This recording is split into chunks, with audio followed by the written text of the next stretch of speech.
Hello, fantasy sports fans, and welcome to MFSN, the Hub's weekly fantasy sports Q&A. I'll be your host for the next 45 minutes or so. My name is Casey Scheinvold, and I'm joining you here from Harrisburg, Pennsylvania. It is the dead of summer. It's very hot out here. I'm assuming it's very hot out where many of you are right now. And baseball is in full swing. There's a lot of things going on right now. Obviously, the All-Star starters were just announced. We can talk about those if you'd like. There's plenty of questions relevant to fantasy baseball. There's news happening every day there, injuries and suspensions and people playing well or tanking at the wrong time. So feel free to ask me questions. As always, if you're watching, click subscribe, ring the bell for notifications, leave comments below because we love to answer questions from our fans. I'll start with our first question, which is, should I trade Cody Bellinger for Wander Franco? It's a three-keeper league, so it's kind of a redraft, but it's also a keeper league because you can keep three players from 1 year to the next. Cody Bellinger has been atrocious for the last year and a half, respectively. He was hurt the beginning of this year, but since he's come back, his numbers have been terrible, and he's playing mostly outfield. I'm not sure if he's gotten any games at first base or not, so I don't know if he'll have dual position eligibility next year. Right now, he qualifies at both first base and outfield. If you're in a league that plays multiple outfield positions, he probably qualifies in both center and right field to go along with first base. Wander Franco, as many people know, is the number one prospect who was called up a few weeks ago by the Tampa Bay Rays. A shortstop, although he's played some third base for them. I assume he'll play some second and short as well, so he might get multi-position eligibility. He's considered an elite bat-to-ball skill guy with power and speed. In a keeper league, to answer your question, I absolutely would make that deal. I think Cody Bellinger's MVP season of a couple years ago was epic and might never be repeated. But to get the potential in a keeper league of a 21-year-old or 20-year-old, I'm not even sure if he's 21 yet, who can produce that way and has the same potential as Bellinger at a position where it is more valuable is a no-brainer to me. I would trade him in a heartbeat in a keeper league. He has been struggling or scuffling since his call-up. I know he had a big debut with a 3-run home run.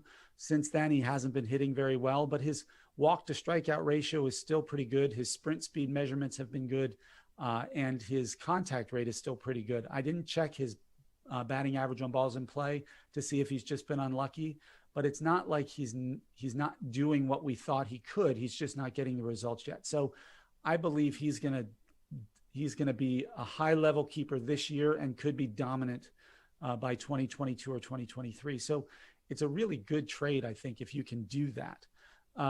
With regards to Cody Bellinger, I have to admit I swung and missed on this one. I gave him a pass on 2020 with the shortened pandemic year. He had a bad year last year. I still thought of him as a top 3 or 4 first baseman and a top 10 outfielder. I thought he would bounce back after he had such an epic year in 2019. But I might have to agree that he's a little overrated at this point, that you're getting the production from somebody like Jared Walsh, who you could have gotten 10 rounds later, that you would hope to have gotten out of Cody Bellinger. And that, to me, when you're a first or second round pick, if you're not producing like a top 5 at your primary position, you're pretty much overrated. So I'm going to say, yes, trade him or get what you can for him. His name still carries a lot of value. And so see if you own him, try to trade him for something based on his name value. Ross, with your question, absolutely. If you can get Wander Franco in a keeper league, I'd rather have him going forward than Cody Bellinger. I wanted to talk a little bit about the All-Stars. They were just announced, and it relates to some of the questions that I've been asked. The AL All-Stars are pretty exciting right now. You got Salvador Perez, who might be the best catcher fantasy-wise in baseball right now. It's his 6th starting game in the All-Star game, 6th time he's a starter in the All-Star game. But he's got over 20 home runs right now, or 19 home runs. He's crushing the ball. He doesn't seem to age like most catchers do because he's getting up there in years, a little long in the tooth. He's the only holdout from their great teams in the mid 2000 teens, where they made it to the World Series and then won the World Series. They got rid of Hosmer. Well, not got rid of him. They let him go to San Diego. Gordon retired. So a lot of those kind of stalwarts from that team, Ben Zobrist was on one of those teams. They've all gone, and the one they've held on to is Salvador Perez, and they seem like a genius for it right now. He might be the best catcher in fantasy. I always like Isaiah Kiner-Falefa because of his eligibility at catcher, even though he doesn't really play catcher and he steals bases. That's pretty valuable considering the commodity, the value of the steals commodity. But I have to say that Perez is playing better right now. The other NL starting catcher is another old guy, and that's Buster Posey. We usually see, the only old guys who age well are for defensive reasons, the Yadi Molinas of the world. I think Jorge Posada, if you go back in the day, I'm a Yankees fan, so I always refer to the Yankees. They tend to taper off in their later years with any offensive production. But Posey is playing great. He's .330 with 12 home runs, as many home runs as he hit all combined in 2018 and 19 together. So again, another fountain of youth. As my team name in all of my fantasy baseball leagues is Vlad to the Bone. I'm a huge Vladimir Guerrero Jr. fan. I've owned him since he was a minor leaguer in Toronto's in my keeper league, and wouldn't trade him even before he got called up. He had a couple lean years his first 2 years, but I believed in him, and now he's paying me back tenfold with his MVP type of stats. I don't think he's the MVP right now, but he's playing awesome. And then Freddie Freeman, who might be the best all-around first baseman. So there's a lot of really good players playing in the All-Star game this year. That's just a few. We can touch on more later. To go back, one of the questions here is about Danny Duffy. Is he worth picking up? That's a tough question. Danny Duffy's been around a long time. He was a high-rated prospect coming out up in the Royals system. When he came out, he was this left-handed, diminutive kind of left-hander who just had some real gas on his fastball, but could also mix and pick spots. They predicted a lot of great things. He's been pretty average for a couple of years. He's pitching pretty well right now. Given the uncertainty of pitching, I would probably pick him up. I mean, because you look at who's on the DL. You got Tyler Glasnow. You got Shane Bieber. You got Corey Kluber. Who else is there's a bunch that are on the DL or IL. I'm sorry for those purists who want to make sure I'm getting the terminology correct. It's the injured list, not the disabled list anymore. And so Duffy is worth a flyer, particularly if you're one of those teams. I have one team where I've been bit by the injury bug with Glasnow and Flaherty on the same team. And so you're trying to fill the gap or buy time until it's okay, until you can get those guys back in. I think Danny Duffy is absolutely worth it there. Tony Todd, I'm wrong. You should not trade Bellinger. Well, for all of you who don't know, Tony Todd has a great program on this network called Throwing Heat. He is a very talented and funny man, but he is absolutely wrong about Bellinger. I think on this in a keeper league, I'm going to have to call you. I think you're right. He has only been in the league for 2 minutes. And if you don't get him now, you're not going to get him. And I think if you I'd rather get somebody too soon and wait a year or two, like I did with Vladimir Guerrero Jr., than hold on to somebody a year or two too long and end up having no value for him. And so I think Bellinger is absolutely tradable in that sense, because even if Wander Franco struggles this year, you can always turn around and trade him next year because prospects hold their value for an incredible amount of time when they're as hyped as he is. So, Tony, I'm going to disagree with you there. Who do you think will be the starting pitchers for the All-Star game? Jackson, that's a good question. In the National League, I think it has to be Jacob deGrom if he's healthy. I just think he is the best pitcher in baseball. The numbers he's putting up are the kind you see in video games. It's just amazing. In the American League, people would expect somebody like a Garrett Cole, although he's been getting rocked lately. I'm going to throw a name out there that not a lot of people would think should start, and that's Carlos Rodon in Chicago, the White Sox. He has had this resurgent year as a lefty. He was another one similar to Danny Duffy, who when he was coming up in the minor leagues was super highly rated and thought to be the ace coming out of the draft, like that he was just going to climb his way up. And for the first handful of years he was in the league, he had such control issues and command issues that he would walk too many players, get into bad counts, and then get hit pretty hard. This year, he seems to have managed his control and his command, and his slider is filthy. So I would really prefer, I think he would be a neat story because he's somebody who isn't what people expect. Ross pointed out that DeGrom has decided not to play in the All-Star game. I guess that's because he's been dealing with injuries. That makes a lot of sense. He's had some shoulder and elbow injuries throughout the year, so he wouldn't be playing. Then if I had to pick another one, it would probably be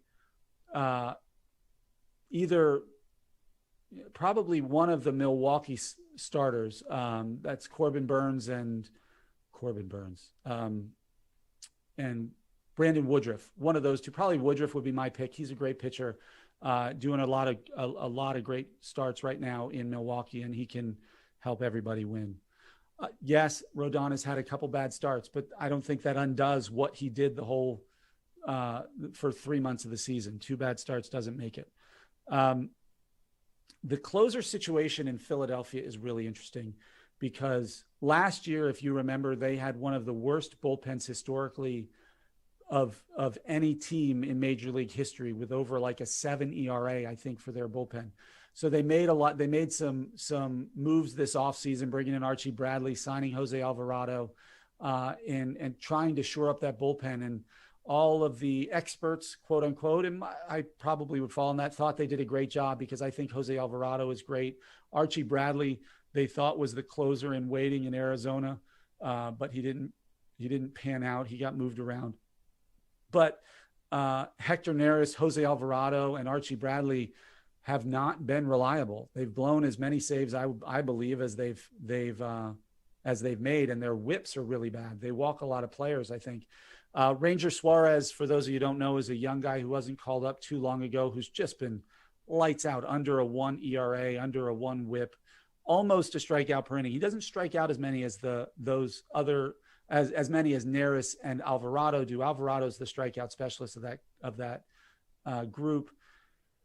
But I don't know if Suarez is the closer. He's never pitched in the high leverage. He hasn't been a high leverage relief pitcher for a long time. And as we all know, it gets a lot harder in the 8th and 9th innings to put up those numbers than it is in the 6th and 7th. So I do think he might be next in line to get saves. And if I was to recommend a waiver wire pickup of anybody in the Phillies bullpen, it would probably be him.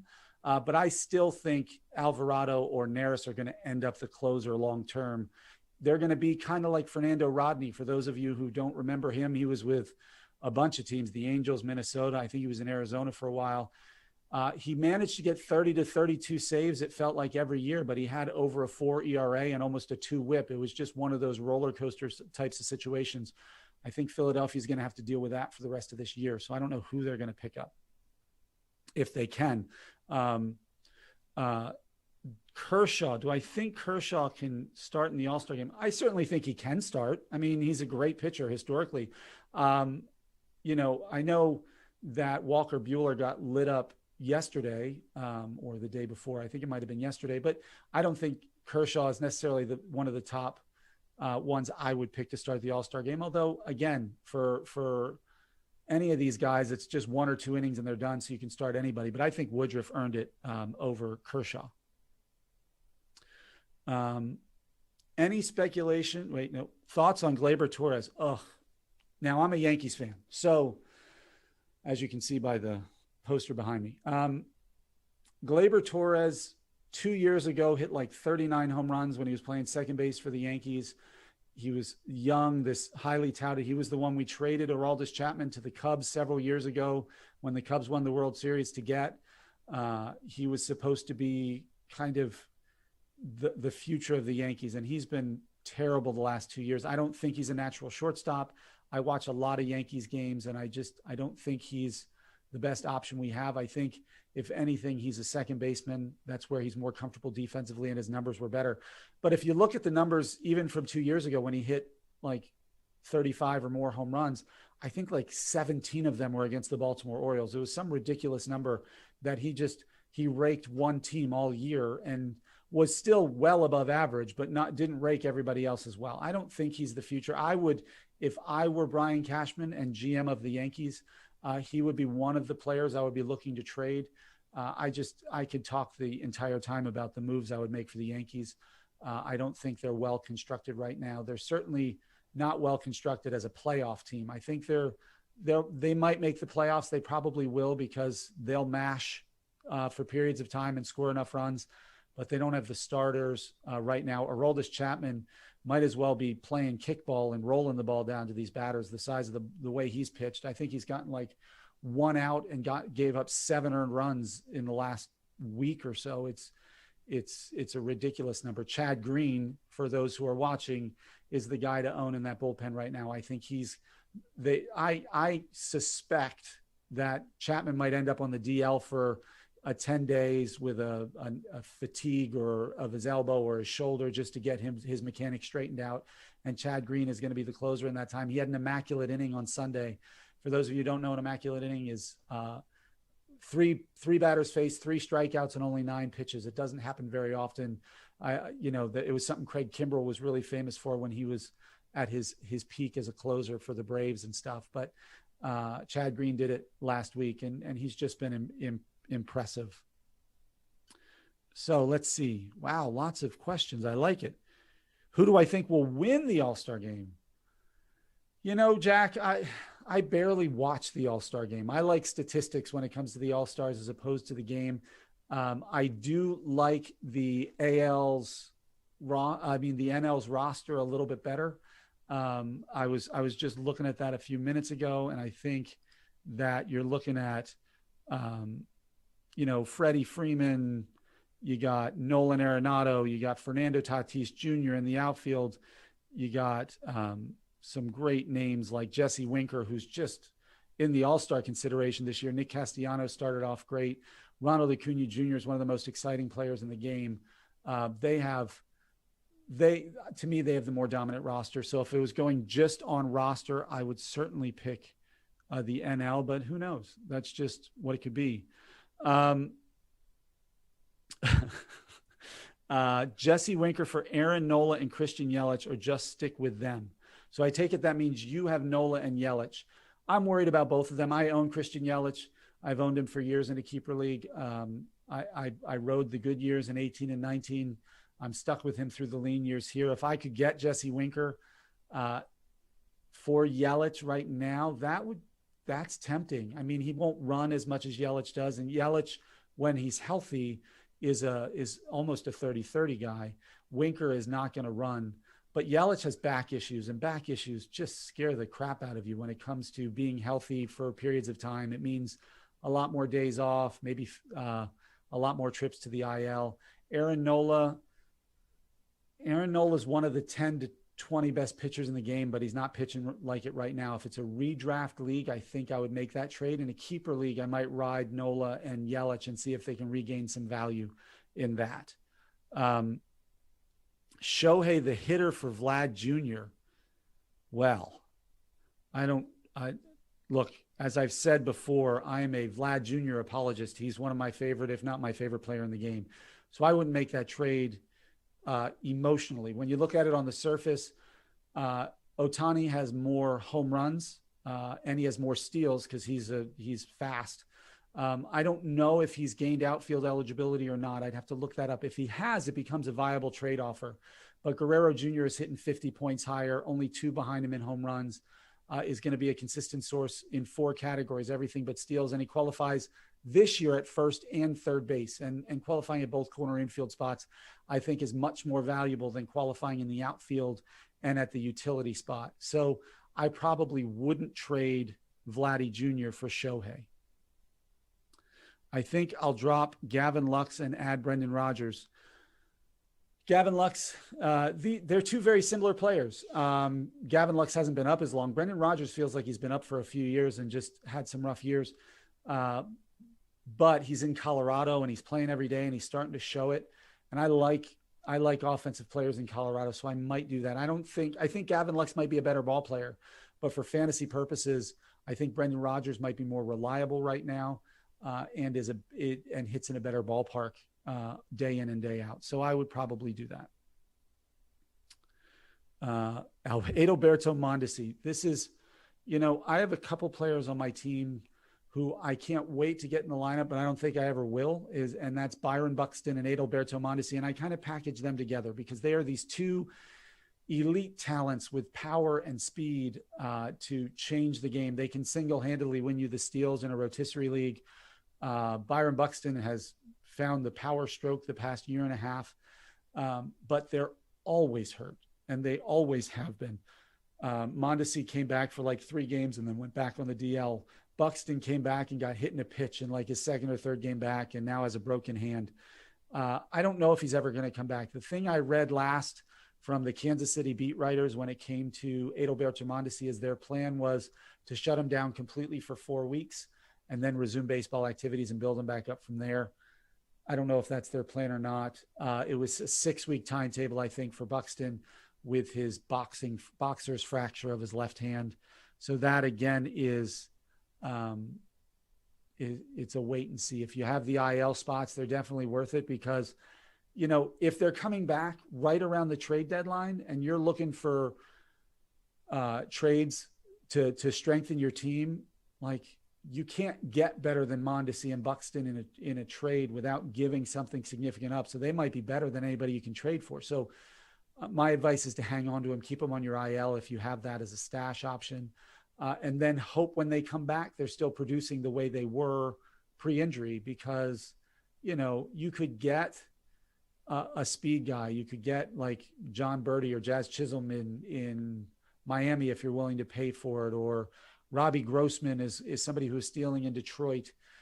There's the Fraley kid out of Seattle. These guys who are stealing bags, but they don't have the pedigree or the track record of those two when healthy. And B, you're going to have to give up stuff where if you just have them on your IL, when they come off the IL, you can just drop whoever your lowest performing players are at that point, and you didn't have to trade any of your other strengths to address it. So I would even argue that you should try to trade for Mondesi or Buxton now with hopes that they come back and help you when the time is right. Should I hang on to Ross Stripling? I would. He was pitching really well in Toronto. I think he got lit up in his last start. It doesn't help that he's pitching in Buffalo for their home games because that's supposed to not be the greatest pitcher's park. But, if he can keep his ERA under 4, he can get you almost a strikeout per inning, keep the walks down. His whip won't be terrible. He'll get you wins because that Toronto offense is pretty impressive and can put up runs in bunches when you're talking about, Springer and Bichette and Guerrero and Hernandez and Biggio and Lourdes Gurriel and Randall Grichuk. Like that's an impressive group of players that are aggressive and hit the ball well. So I would hang on to him. It depends what's on your waiver wire. If you can get somebody better or you're getting offered trades for him, then you get rid of him. But unless there's something better out there, why wouldn't you hang on to Ross Stripling? Who was your worst drop of the season? I'm sad to say I dropped Cedric Mullins in early May to hang on to Grichuk, Bellinger, Soto, Tapia, and Mancini. Yes, Cedric Mullins to me is right behind Jesse Winker in terms of fantasy MVP from places you didn't expect it. Cedric Mullins is almost on a 30-30 pace in Baltimore with over a 300 average. And and it doesn't look like a fluke. His strikeout numbers aren't high. His on-base percentage is good. It's not because of a high batting average on balls in play. It seems like he's just turned himself into a really good leadoff hitter. He might not get you all the RBIs, but he is certainly somebody who is just legit and tearing the cover off the ball. Although, to be honest, looking at the other ones you kept, Tapia and Grichuk might be the only two I would have said, yeah, I might have dropped them instead. I mean, in May, you're not going to drop Cody Bellinger. You still believe him. Juan Soto got off to a slow start, but it's still Juan Soto, man. You're not going to drop Juan Soto.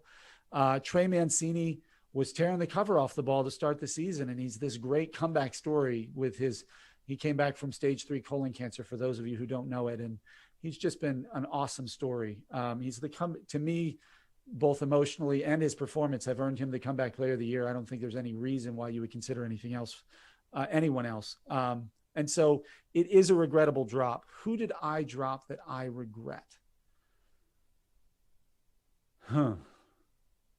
Well, I dropped Chad Green about a week and a half ago in one of my leagues, and somebody else scooped him up, and he might now be the closer in New York. So that's one that's certainly regrettable. I owned Jazz Chisholm in one league and dropped him. I dropped Dansby Swanson in a league, and he's starting to hit the ball well. So there's a few guys who I dropped when I shouldn't have. But, that's fantasy baseball. For all the ones like last year, I picked up Teoscar Hernandez and Randy Arozarena on a whim in like September or August, because I was like, oh, they're doing okay. And they just were insanely good and helped carry me to a second place finish. I didn't think either of them were keepers this year, but you ride the hot hand. Cedric Mullins might be a keeper going forward. So that one might burn you better. Jazz Chisholm might end up being a keeper in the league I'm in that I dropped him. So there's always the chance that you make that play. You have to live with that stuff because, for every one of those, there's the diamond in the rough that you pick up, like Chris Taylor this year, who's been always a solid contributor, but never a standout in LA.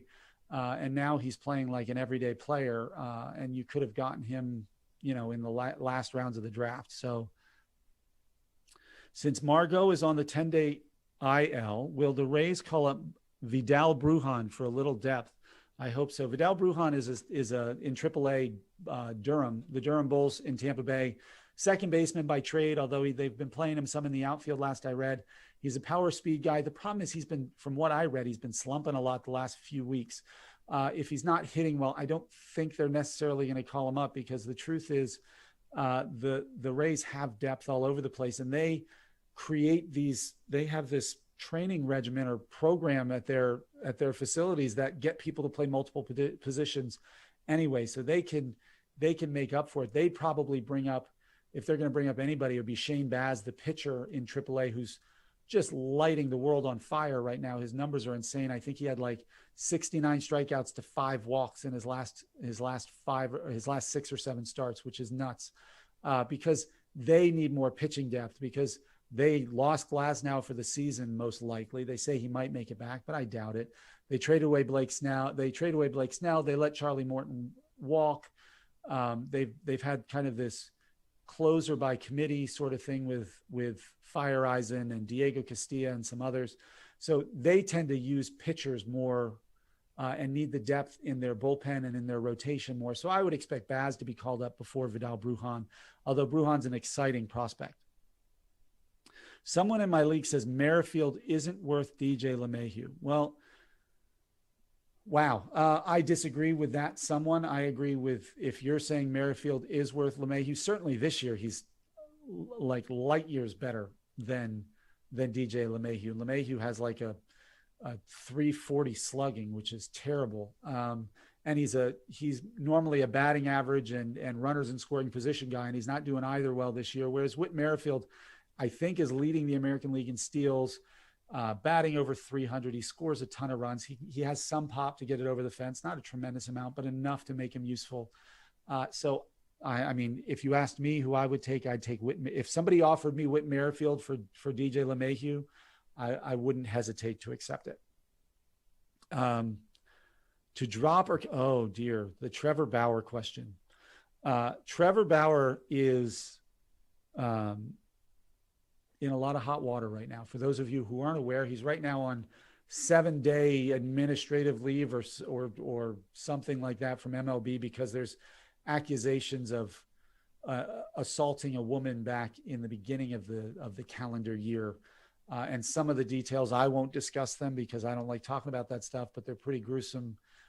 And I think Dave Roberts came out yesterday and said they don't expect him back when his 7-day administrative leave is over because of the MLB investigation. If he gets the 80-game domestic violence suspension, which is certainly possible, we're almost 80 games into the season, if not already. So If that's the case and it's a redraft league, yeah, I think you drop him. If it's a keeper league, it becomes a trickier question because he is one of the 5 or 10 best pitchers in baseball. And the question is, how do you hang on to him and whether you can. For your team morale, if you're a team chemistry guy and like to have, kind of good moral character on your team, he might not fit that very well. But fantasy baseball is a business. And so some people will keep him no matter what. Sam Jacobowitz. Hey man, welcome back.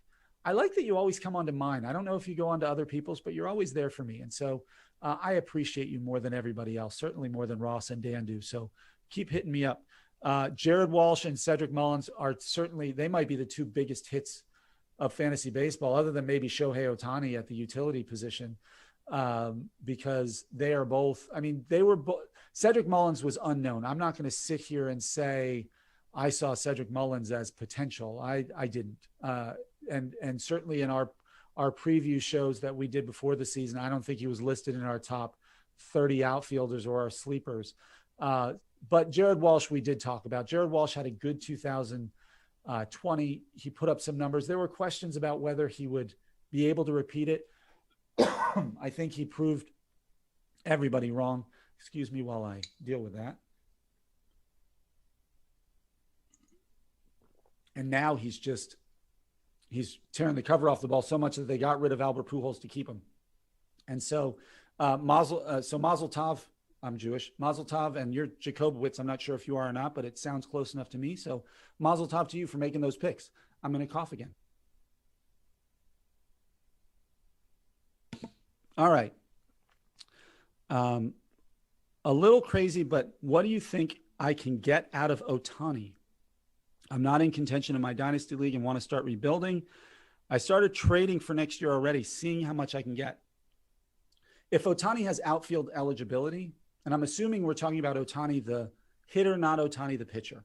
Ohtani the pitcher, he doesn't have a lot of value. I don't think you can get a lot for him because he's too inconsistent in his starts. He can be electric, but then he can go less than an inning and give up 7 runs. And he doesn't start every 5 days. Usually it's 6, and they'll skip a start every now and then so he doesn't get too tired. But Ohtani, the batter, I think you can get a ton, especially from a contender in your league. I would assume that it depends what you want. If you're looking at position players, I'm trying to think who you couldn't get. Obviously, you couldn't get the Acuñas. You couldn't get, any of the top 5 or 6 position players. But outside of that, if he has outfield eligibility, you might even be able to get you can't get the Trout, the Betts, the Acuña, although you might be able to get Mookie Betts this year even. So that's a hard answer. I would dangle it out there and see what offers you got. For a team like mine, my team in one of my leagues is in 2nd or 3rd place, but my weakness is in runs scored and RBIs. I'm dominating the pitching, but my runs scored and RBIs are low. Home runs are in the average. So somebody like Ohtani on my roster, because I have some underperformers in Harper and Yelich and Adalberto Mondesi and Byron Buxton that are keeping my offense down. Somebody like Ohtani would be a huge chip for me and would make it easy for me to trade a lot to get him, especially if he had outfield eligibility. Tommy Pham has been fantastic. Hasn't he? I thought he was terrible the last 2 weeks. Let me just check. You're fantastic, Ross, but I don't think Tommy Pham has been. Let's see. Pham. Let's look at the last 2 weeks total. He's batting .222 with 3 home runs, 8 runs scored, and 7 RBIs. He's ranked 153. So that's not, don't get me wrong. Top 150 is not terrible, but I wouldn't call it fantastic. How's that? So I think you're wrong. Let's see. I'm a little upset that Tony Todd didn't come back at me in the Bellinger Wander Franco debate. He clearly was just doing it for shock value and didn't have any substance behind him. So he knew he wouldn't win that argument. So we'll have that another time. Let's go with What is the only thing keeping Ohtani from repeating these numbers next year? Well, look, I think Ohtani is, as we've talked about several times, a fantastic baseball player who's one of the best hitters in the league right now, certainly one of the hottest hitters. And his track record in Japan was that good. He was projected to be kind of this Ruthian figure in Japan. But to say, is health the only thing holding him back from putting up those kind of numbers? To expect somebody to hit 31 home runs before the All-Star break every year, I think is just, I mean, there's got to be some natural regression. So, but I do think he's a safe bet for a 270 to 280 average with 30 to 45 home runs every year, who's going to steal you maybe a couple dozen bags. I don't know. Like, he's that good. But it becomes troublesome because he's also pitching. And so that he has more exposure to injuries than a typical fielding player does because he pitches also. And so if he gets hurt as a pitcher, it puts him on the shelf as a batter. It's just a tricky balance. So far, the Angels have been fantastic, or famtastic, as Ross likes to say, in managing that so that he's been healthy. But there is always the risk of more injuries. There's also just the risk that the pitchers figure out a hole in his swing and start to exploit it. We've seen it happen numerous times. Look at Cody Bellinger. If 2 years ago, Cody Bellinger was Shohei Ohtani in 2019, pretty much, with the numbers he was putting up. And look at him now. So there's always the chance that he's on a super hot run and it doesn't stay. Do I think Dan Ratner is the greatest fantasy player I've ever seen? Well, I have known Dan for 23 years now. He and I go way back. For those of you who don't know, we're both psychologists. We met in graduate school. So if you have any mental health questions, I guess you can ask those too, particularly with your anxiety and depression related to your fantasy sports team. And I've played fantasy sports with Dan for 14 or 15 years. I think in fantasy baseball, he absolutely is one of the strongest fantasy baseball players I've seen. His team is struggling this year in the league I'm in, but it seems like at least every other year he was winning the league. And so I am not going to throw shade at him or make fun of him. Fantasy baseball, he's fantastic. Fantasy hockey, he even won this year, and he doesn't know much about hockey. So if you can win a sport the first year you were learning about it, it means you're probably just a pretty good fantasy player. Although I will throw, fantasy football has not been his strength. He struggled. He played better this past year, but he struggled with that throughout the year. So I think he's one of the best overall fantasy players, but if I had to pick a weakness, it would be fantasy football. Let's see, Dan is playing in a basketball league again. Will he get a tryout with the Cavs? Man, he's tall. He's like 6'4", 6'5", which is tall by, middle-aged white Jewish standards, which is what he is. And so I don't think he's going to get a tryout, though. He doesn't quite have the same vertical. He has a decent mid-range jump shot, but he in my experience, when I used to play him, now again, that was 20 years ago, he didn't like the more physical or dirty aspects of basketball. And so he'd get pushed around a lot. He's a tall, kind of skinny guy. So I think he'd be pushed around too much. Maybe not the Cavs. Although, who knows? He might be in the D League or G League or whatever it's called now. And if he gets hot from three, he can be that guy who stands out there in the corner just waiting to take a shot.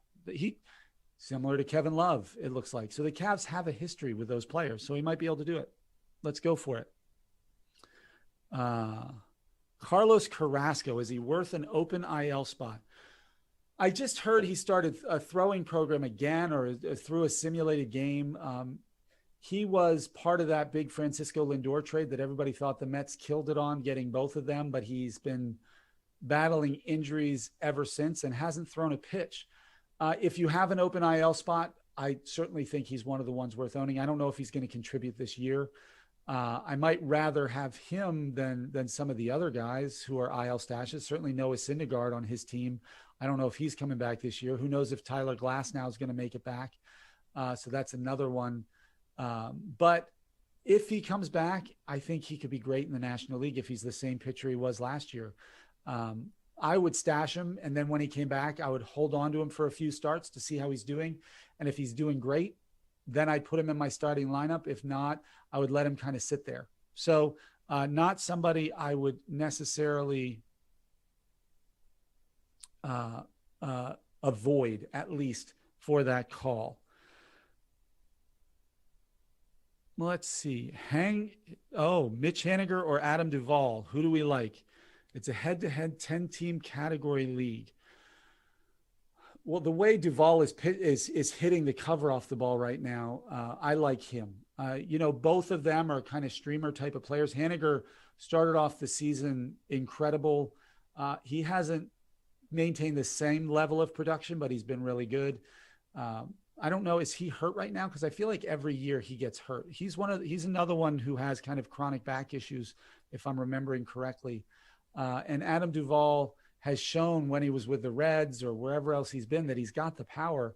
He's on a team that's going to play him. Miami's not going to play anybody else over him, and they're not going to look to trade for an upgrade there. So I would probably go with Duvall right now. If I had them both, I would have Haniger probably on the bench. I like I like the way Duvall's playing right now, so I would go with him. Who's the better third baseman moving forward? Alec Bohm of the Phillies or J.D. Davis of the Mets? Ooh, I don't like either of them. I don't know if that's fair to say. J.D. Davis, Alec Bohm, I think, obviously is younger, has a higher upside. J.D. Davis is the more proven commodity.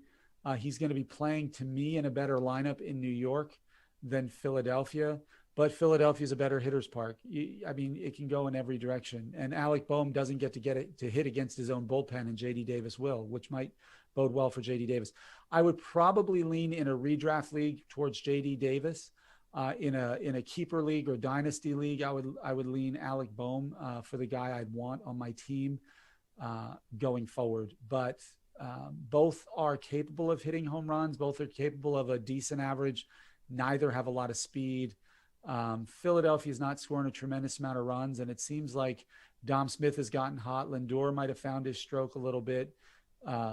You got Pete Alonso's knocking in runs left and right the past couple of weeks. So J.D. Davis might walk into a better production scenario when he comes off the injured list than Alec Bohm has right now in Philadelphia. So that would be where I would probably lean. Bobby Witt is being called up today. Is that true?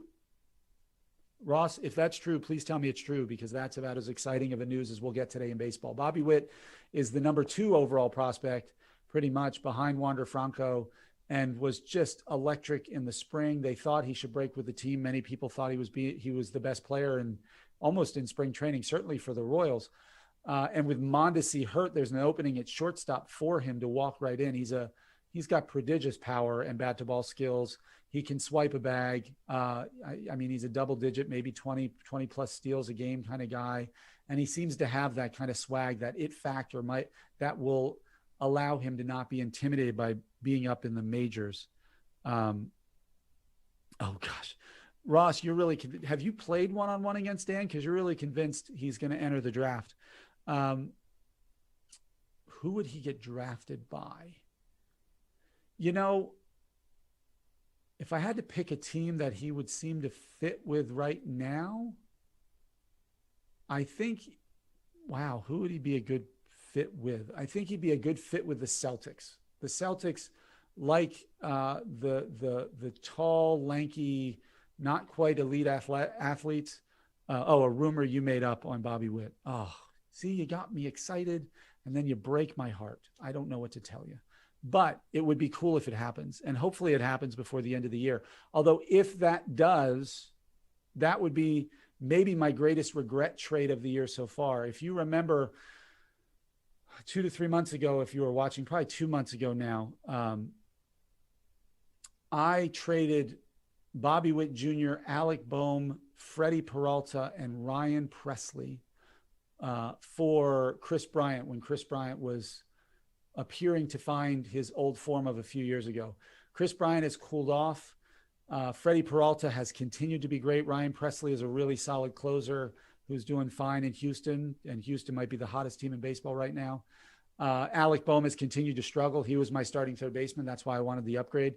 But if I had it to do over again, I don't know if I'd make that trade. Certainly if Bobby Witt Jr. gets called up, because I'm one of those kids who just loves the prospects and loves the idea of that young and exciting team. So I hope he gets called up, though, because I just like watching the best players play baseball. Well, that's all the time we have for today, guys. Thank you again for your questions. Sam, Ross, Jack, Tony, all of your questions were great. I appreciate you spending a little time with me and talking fantasy baseball. I'll talk it all day if you'll let me. I got to talk about my Yankees, and as disappointing as they are for me, I still love watching the Yankees play baseball. So to everybody out there, I hope you have tremendous success in your fantasy sports season. As always, subscribe to our channel, click the link for notifications, ring the bell for notifications, type any comments. Either Ross, Dan, and I will respond to all of them. We love interacting with you guys, and we can't wait to see you soon. Thank you very much. Have a great night. Oh, yeah. From Kill Cliff, the #1 clean energy drink in the mind of Joe Rogan, comes the Flamin' Joe. Sugar-free, B vitamins, electrolytes, all them good drink things. An epic spicy pineapple fusion from out of this world, straight into your drink hole. Own it. Kill Cliff.